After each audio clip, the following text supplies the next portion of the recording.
इस फिल्म का नाम है डैम्पियर। सबसे पहले मैं इसका मतलब बता देती हूँ। अब जैसे वेम्पायर्स होते हैं इंसानों का खून पीने वाले, उनको मारने वालों को डैम्पियर कहते हैं। ये वेम्पायर्स के दुश्मन होते हैं, इसीलिए उनका शिकार करते हैं। फिल्म की शुरुआत होती है काफी वीरान जगह को दिखाने से, जिसमें एक औरत की तबीयत खराब हो रही थी क्योंकि उसका बच्चा पैदा होना था। वो यहाँ रो रो कर अपने हस्बैंड का नाम पुकार रही होती है, जिसके बाद में औरत का हस्बैंड दिखाया गया जो घोड़े पर सवार होकर तेजी से जंगल में भाग रहा था क्योंकि वो इस तरफ अपने घर ही आ रहा था। वो लॉर्ड ऑफ द नाइट था, जिसे एक फाइटर वॉरियर योद्धा भी कहते हैं, जो लड़ने में काफी माहिर होते हैं। उनके पास ताकतें भी होती हैं। अब उसकी वाइफ के साथ 3 औरतें और भी थी जो नहीं चाहती थी कि लॉर्ड ऑफ द नाइट यहाँ अपनी वाइफ के पास आए। उनमें से एक को जैसे एहसास हुआ कि वो घर के करीब है, फौरन बोल उठी कि वो आ रहा है। ये कहते ही वो जादू करने लगी। उसका जादू पूरा होते ही घर के चारों तरफ नीली रंग की रोशनी उठना शुरू हो जाती है और वहाँ एक कवर बन जाता है जिससे वो अंदर नहीं आ पाएगा। लेकिन तभी बाहर लॉर्ड ऑफ द नाइट पहुँच गया, जिस बीच ही बच्चा पैदा हो जाता है। लेकिन बदकिस्मती से उसकी माँ की मौत हो जाती है। तब उनमें से एक औरत बच्चे को हाथ में उठा लेती है। इस वजह से लॉर्ड ऑफ द नाइट को गुस्सा आ गया। वो जोर से चिल्लाता है, अपनी ताकत को इस्तेमाल करने लगा। उसके अंदर से भी लाल रंग की खतरनाक रोशनी निकलने लगी, जिससे वो कवर टूट गया। लॉर्ड ऑफ द नाइट अपनी ताकत से औरतों पर हमला करने लगा, पर वो दोबारा से कवर बनाकर अपनी जान बचा लेती है। अब लॉर्ड ऑफ द नाइट तीनों से कहता है कि मेरा बच्चा मेरे हवाले कर दो। वो जवाब देती है कि अभी नहीं दे सकते, इसके जवान होने तक हम इसे अपने पास रखेंगे जब तक कि अपने फैसले लेने के लायक नहीं हो जाता। अब ये बच्चा क्योंकि लॉर्ड ऑफ द नाइट का बेटा था, इसीलिए डैम्पियर पैदा होता है, यानी अपने बाप की ही तरह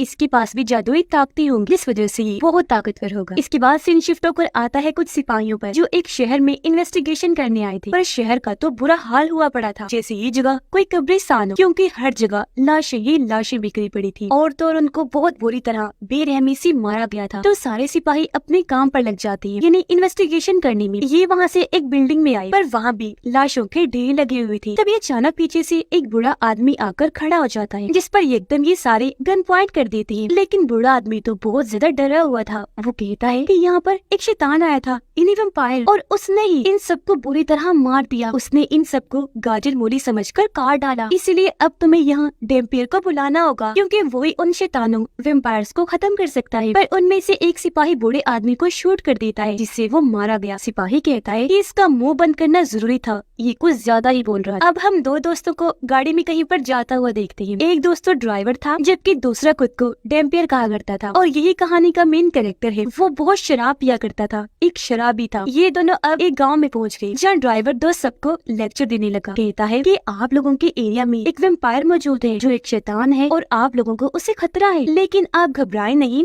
मैं अपने साथ एक ऐसे आदमी को लाया हूँ जो वैम्पायर्स का दुश्मन है और उसका नाम डैम्पियर है। वो वैम्पायर से लड़कर आप सब लोगों को बचा देगा। लेकिन डैम्पियर तो साइड में खड़ा होकर एक के बाद एक शराब की बोतल खत्म कर रहा था। दरअसल ये लोगों को झूठ मूठ डैम्पियर का कहकर उन्हें पागल बना रहे थे, उनसे पैसे बटोरने के लिए। हकीकत में वो लड़का कोई डैम्पियर नहीं था, ये लोगों के साथ फ्रॉड कर रहे थे। अब डैम्पियर एक दरवाजे के पास जाकर अजीबोगरीब उल्टे सीधे एक्शन करने लगता है। फिर उन्हें बड़े यकीन से कहने लगा कि वो वैम्पायर मर चुका है, आप लोगों को अब से कोई खतरा नहीं, सब लोग आजाद हैं। उधर वो सिपाही जब शहर में थी तो आधे अंदर मौजूद थे, जबकि 2 बाहर पहरा दे रहे थे। अब बाहर वालों को एक लड़की की आवाज सुनाई दी, जो मदद के लिए पुकार रही थी। इनकी तरफ भी आने लगती है। अब एक सिपाही जैसे उसके करीब गया, पता चलता है कि वो कोई आम लड़की नहीं बल्कि वैम्पायर है, जो इन्हें देखते ही अपने लंबे लंबे नाखून बाहर निकालकर एक का गला काट देती है। उसकी आवाज सुनकर बाकी सिपाही भी बाहर आ गए और वैम्पायर लड़की पर शूट करने लगते हैं। उसके साथ दूसरा वैम्पायर भी था, जो दोनों बहुत खतरनाक थे। हालांकि सिपाही इतने सारे थे, इन पर गोलियों की बारिश की जा रही थी, लेकिन सिर्फ ये 2 वैम्पायर से किसी के भी काबू आ ही नहीं रहे थे और 4-5 सिपाहियों को मार गिराते हैं, उनका खून पी जाते हैं। अब जब वो गई तो हेड अपने कमांडर को कहता है कि इन वैम्पायर्स का खात्मा करने के लिए हमें डैम्पियर को बुलाना होगा। मैं एक डैम्पियर को जानता भी हूँ। ये सुन कमांडर कहता है, तुम क्या पागल हो गई हो, कैसी फजूल बकवास कर रहे हो, कोई डैम्पियर शैम्पियर नहीं होता। हेड कहता है, सर होता है, आपने देखा नहीं कि हमने अंधाधुंध गोलियां उन पर चलाई, लेकिन उन पर कोई असर नहीं हुआ, तो आप फिर हमें कैसे बचा पाओगे? मेरी मानो तो उस डैम्पियर को बुला ही लो, मैं उसे अच्छे से जानता हूँ। जिस पर कमांडर मान गया। इसीलिए कुछ सिपाहियों को उस नकली डैम्पियर के पास भेजता है, उस शराबी के पास, जो इस एक लड़की की लाश को दफन कर रही थी। सिपाही यहाँ आकर डैम्पियर और उसकी दोस्त को पकड़ लेती है और ले आती है कमांडर के पास। कमांडर डैम्पियर से कहता है कि मैं तो नहीं जानता कि तुम कौन हो, पर इतना बता दो कि वैम्पायर्स कैसे मरते हैं। ये सुन डैम्पियर फौरन बोला, अरे पागल कैसी बातें कर रहे हो, ये वैम्पायर्स वगैरह कुछ नहीं होते, मैं तो बस ऐसी मन घड़त बात बनाकर लोगों को पागल बनाता हूँ उनसे पैसे लेने के लिए। जिस पर हेड कहते हैं नहीं सर,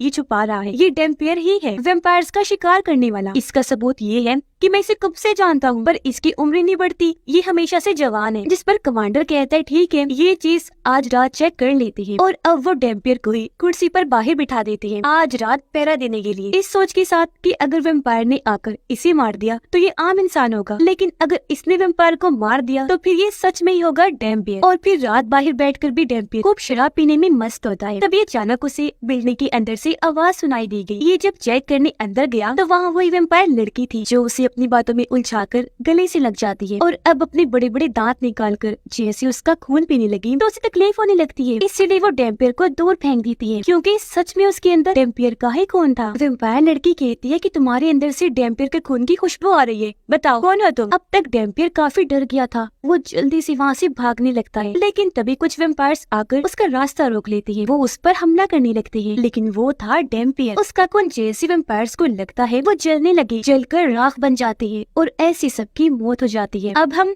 वेम्पायर्स के राजा को देखते हैं जिसका नाम गोरका था। उसके पास भी ताकतें थी जिनकी मदद से उसने सभी वेम्पायर्स का दिमाग अपने कंट्रोल में किया हुआ था। वो सभी वेम्पायर से कहता है कि तुम उस डेम्पियर से लड़ ही नहीं पाए, इसलिए वापिस आ जाओ। जबकि वेम्पायर लड़की को कहता है कि तुम वही रुको, मेरी नजर बनकर डेम्पियर पे नजर रखना और वहाँ पर ही रहना। गोरका ने क्योंकि इनका दिमाग कंट्रोल किया हुआ था, इसीलिए वो अपने ठिकाने पर रहकर ही इन लोगों के जरिए वहाँ सब कुछ देख सकता था। यही वजह है कि वेम्पायर्स लड़की को डेम्पियर के पास ही छोड़ देता है। अगली सुबह कमांडर अपने साथियों के साथ बाहर आया ये देखने की आखिर कल रात क्या हुआ होगा। उसे यहाँ वेम्पायर्स की जली हुई लाशें मिलती है, इसलिए वो सीधा डेम्पियर के पास गया। पूछता है कि आखिर तुमने इन सबको कैसे मारा। डेम्पियर जवाब देता है कि इन सब की एक वेम्पायर साथी अंदर भी मौजूद है जो मेरी दोस्त बन चुकी है। इसलिए अब कमांडर अपनी टीम के साथ बिल्डिंग के अंदर जाने के लिए निकल पड़ता है। उसकी टीम काफी डरी हुई थी। कमांडर को कहती है कि हमें अंदर नहीं जाना चाहिए, चलो वापस चलती है। इन वेम्पायर्स शैतानों से कौन लड़े, पर कमांडर उनकी एक नहीं सुनता, बिल्डिंग के अंदर चला जाता है। पर यहाँ उसकी टीम गद्दारे पर उतर आती है। वेम्पायर लड़की को देखकर वो बहुत डर गई। अपने कमांडर को कहती है कि तुम्हें यहाँ आने का बहुत शौक था ना, इसीलिए अब तुम यही इस वेम्पायर के साथ रहोगे, तुम्हारे साथ डेम्पियर और उसका दोस्त भी होगा, हम यहाँ से जा रहे हैं। जो कहकर उन्होंने इन लोगों को यहाँ पर बंद कर दिया और यहाँ से जाने लगे। डेम्पियर अपने ड्राइवर साथी को कहता है कि देखो यहाँ पर बहुत खतरा है, इसलिए तुम भी उन सिपाहियों के साथ चले जाओ। पर उसके दोस्त ने साफ साफ मना कर दिया, ये कहकर कि मैं तुम्हारे साथ यही रहूंगा। लेकिन डेम्पियर ने जैसे तैसे उसे मनाकर सिपाहियों के साथ भेज ही दिया। जिसके बाद डेम्पियर उस लड़की से बात करने लगा जो अपना नाम अलेक्सा बताती है और कहती है कि मैं गोरका के लिए काम करती, वो मेरे दिमाग को भी कंट्रोल कर सकता है, पर मैं उससे बिल्कुल खुश नहीं, उसके साथ काम करना नहीं चाहती, बल्कि उसकी जान लेना चाहती हूँ क्योंकि वो मुझसे गलत काम करवाता है जो मैं नहीं करना चाहती। डेम्पियर उससे पूछता है कि तुम मेरे बारे में क्या जानती हो, जिस पर वो कहती है कि तुम लॉर्ड ऑफ द नाइट के बेटे हो। लॉर्ड ऑफ द नाइट जिससे भी शादी करता है उससे तुम जैसे लोग डेम्पियर पैदा होते हैं। जिससे यहाँ हम समझ गए कि शुरुआत में जो डेम्पियर बच्चा पैदा हुआ था वो और कोई नहीं बल्कि यही था। आगे वो कहती है कि तुम डेम्पियर भी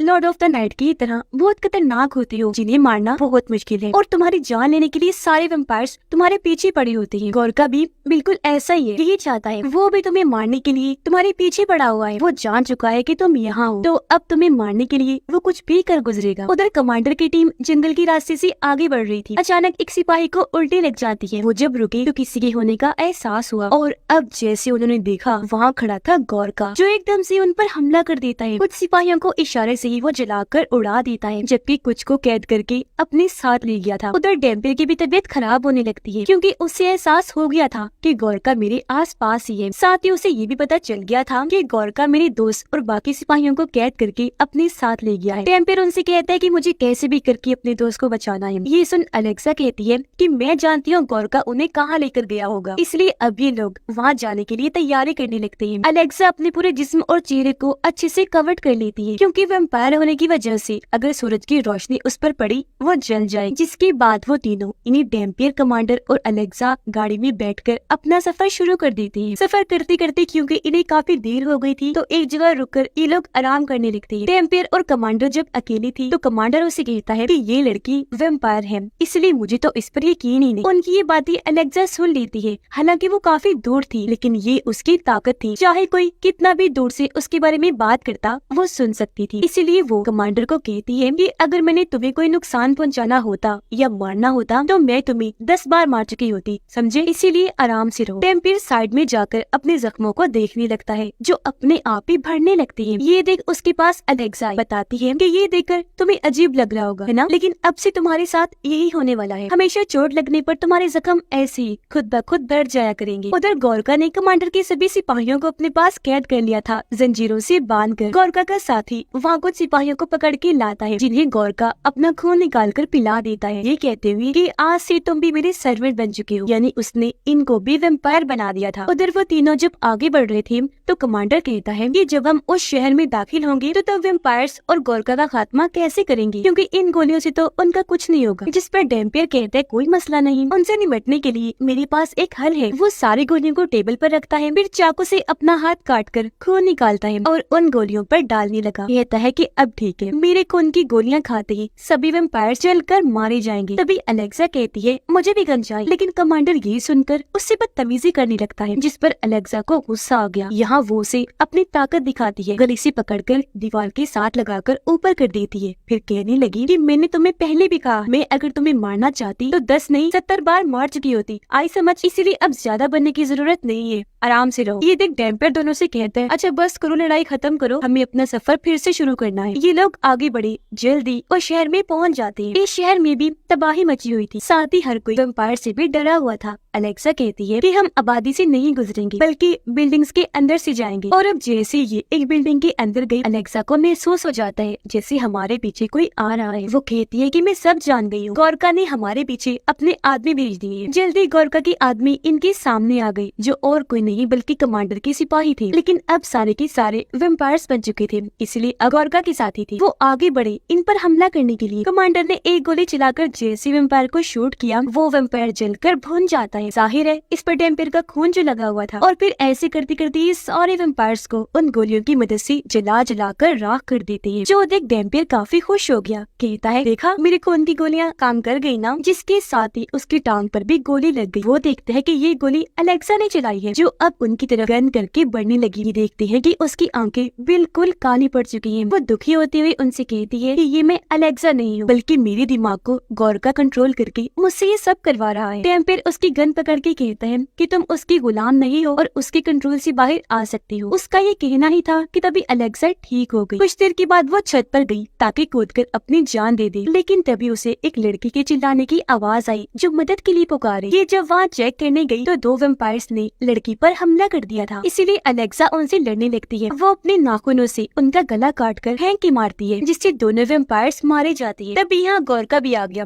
वो अलेक्सा को कहता है कि तुम मेरे साथ गद्दारी क्यों कर रही हो, जिस पर वो कहती है मैं तुम्हारे गुलाम बन के नहीं रह सकती, तुम्हारी कठपुतली तो बिल्कुल नहीं बन सकती जिससे तुम जो चाहे करवा सकती हो। जिस पर गोरका को गुस्सा आ गया, वो अलेक्सा को मारने लगा, उसके गले से उठाकर दूर फेंक के मारता है, फिर उसे भी कैद करके अपने साथ ले गया। डेम्पियर और कमांडर फिर से अपना सफर शुरू करते हैं। डेम्पियर की टांग पर जहाँ गोली लगी थी उसका जख्म बिल्कुल ठीक हो गया था और अब ये उस जगह पर पहुँच जाते हैं जहाँ पर गोरका था। दोनों अलग अलग होकर पूरी बिल्डिंग को चेक करने लगे, लेकिन यहाँ कमांडर को कुछ होने लगा। उसे अपनी फैमिली की यादें आने लगती है, क्योंकि ये सब गोरका की चाल थी। वो कमांडर के दिमाग को भी कंट्रोल करने लगा था। मौके का फायदा उठाकर वो कमांडर को भी कैद कर लेता है। जैसे कमांडर की आंखें खुली, वो खुद को जंजीर से लटका हुआ पाता है, जिसके सामने अलेक्सा भी लटकी हुई। तभी यहाँ कमांडर का साथी आ जाता है, जो अब वेम्पायर बन चुका था। वो अलेक्सा को तकलीफ देने लगा, आग के गोले से उसको जलाने लगता है। वो बेचारी तड़पने लगी। ये देख कमांडर को गुस्सा आ गया। वो अपने साथी को कहता है कि मैं तुम्हें छोड़ूंगा नहीं, छोड़ दो उसे, इधर मेरे साथ आकर निपटो। जिस पर वो वेम्पायर कमांडर के पास चला जाता है। ये जब बातें कर रही थी तो इस बीच अलेक्सा को मौका मिल गया था। वो अपनी जंजीर को खींचने लगती है ताकि ये टूट जाए, पर इस बीच वेम्पायर ने अपने बड़े बड़े नाखून कमांडर के अंदर घुसा दिए थे। इससे पहले वो फिर से वार करता, अलेक्सा जंजीर को खींचकर तोड़ने में कामयाब हो जाती है। वो फिर जंजीर से वेम्पायर के गले को जकड़ देती है। फिर वो दूसरी साइड पर जाकर जंजीर को वहाँ लपेट देती है। जैसे जोर लगाकर खींचती है, वेम्पायर वही मारा जाता है। पर यहाँ अब अलेक्सा की तबीयत भी खराब होने लगती है। उसकी हालत मरने वाली हो गई थी, इसलिए कमांडर उसे अपना खून निकाल कर पिलाता है, जिससे वो ठीक हो गई और ऐसे इन दोनों की दोस्ती हो जाती है। डेम्पियर बिल्डिंग की छानबीन करते हुए आखिरकार गोरका के पास पहुंच जाता है। उसे देखते ही गोरका कहता है, आओ आओ लड़की, मैं तुम्हारा ही इंतजार कर रहा था। और अब वो अपनी खतरनाक ताकतों से डेम्पियर पर हमला कर देता है। पहले उसे दूर उठाकर मारता है, फिर पटक पटक के इधर उधर मारने लगा। उसे लड़ना तो दूर की बात, डेम्पियर तो अपना बचाव भी नहीं कर पा रहा था, वो टिक ही नहीं पाता। पर अब यहाँ हमले को रोककर गोरका कहता है कि तुम्हें मारने से पहले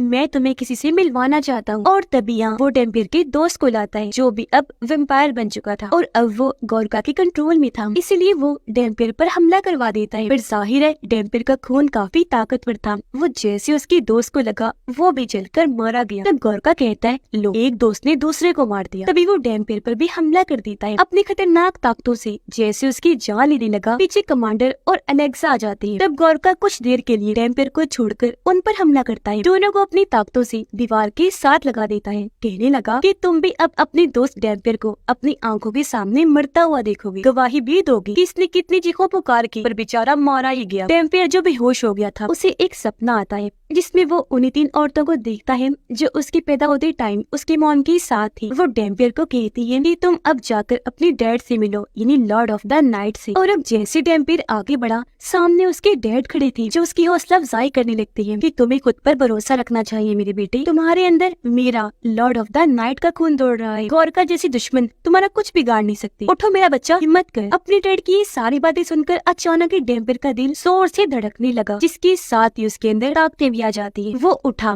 और अब पूरे जुनून के साथ गोरका से भिड़ जाता है। वो उड़कर आया, जोर से गोरका को मुक्का मारता है। ऐसे कई सारे मुक्कों की बारिश वो गोरका पर कर देता है, जिससे अब यहाँ डेम्पियर उस पर भारी पड़ने लगा था, जबकि गोरका कमजोर होना शुरू हो गया था, क्योंकि डेम्पियर अब अपनी असली फॉर्म, असली जुनून में आ चुका होता है। उसे इतना ताकतवर पाकर गोरका भी अपने असली रूप में आ गया था, जो बहुत भयानक डरावना था। और अब दोनों ही एक दूसरे पर टूट पड़े। इनकी जबरदस्त लड़ाई छिड़ जाती है, उड़ उड़कर एक दूसरे पर हमले कर रहे थे। पर अपने खून वाले हाथों से जैसे डेम्पियर गोरका का गला पकड़ता है, वो भी जलना शुरू हो गया। डेम्पियर अपने दोनों हाथों का इस्तेमाल करने लगा, गोरका को जलाकर मार देता है और वो धुआं बनकर उड़ जाता है। अब ये तीनों जैसे ही जाने लगे, इनके सामने एक दरवाजा खुल जाता है। अंदर जब ये गए तो ये काफी पुराने वक्त का कमरा था, जिसके अंदर डेम्पियर के डैड की किताब पड़ी थी, साथ ही वहाँ उसके डैड की तस्वीर भी बनी हुई थी। यहाँ इन्हें पता चला कि वो सिर्फ एक गोरका नहीं था, बल्कि उस जैसे और भी कई सारे हैं। डेम्पियर कहता है कि कोई मसला नहीं, अब मैं गोरका का दुश्मन बन चुका हूँ, इसीलिए किसी भी गोरका को नहीं छोड़ूंगा। जिसके बाद वो अपने मिशन पर निकल जाते हैं, सभी गोरका और उनके साथियों को मारने के लिए। इसी के साथ इस फिल्म की कहानी यहीं पर खत्म हो जाती है।